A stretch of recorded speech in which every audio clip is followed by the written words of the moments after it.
একটা মেয়ের যখন বিয়ে হয়, মানে আমার অ্যাজ এ ফ্যামিলি আমি যদি দেখতে চাই, আমার মেয়ের যখন বিয়ে হবে, আমি তার আগে তো আমার কার সাথে বিয়ে হচ্ছে তার পুরো ব্যাকগ্রাউন্ডটা জানার চেষ্টা করি, কিন্তু একটা মেয়ের ক্ষেত্রে ততটা জানা হয় না। ছেলের বাড়ি কেন জানতে চায় না? হ্যাঁ, এইটাই বিষয়। কেন? না আমি জানতে চাই, আমি আপনার কাছে জানতে চাইছি আচ্ছা। তো, কেন জানতে চায় না?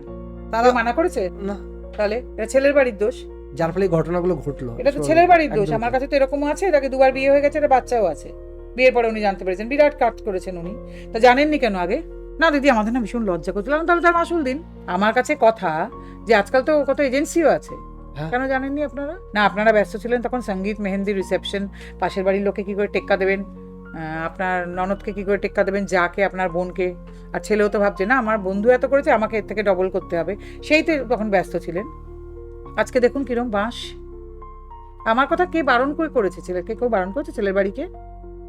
মেয়ের বাড়ি কিন্তু সব খোঁজ নেয়, এবং এগুলো কিন্তু আজকে না, বহু পুরনো নিয়ম। একদম। আমার পিসিদের বিয়ের সময় দেখেছি বাবা গিয়ে পিসেমশাইদের অফিসে খোঁজ নিতেন, যে কেমন ছেলে, মানে অফিসে কিরম বিহেভিয়ার। অফিসের বিহেভিয়ার দেখেও কিন্তু একটা মানুষকে চেনা যায়।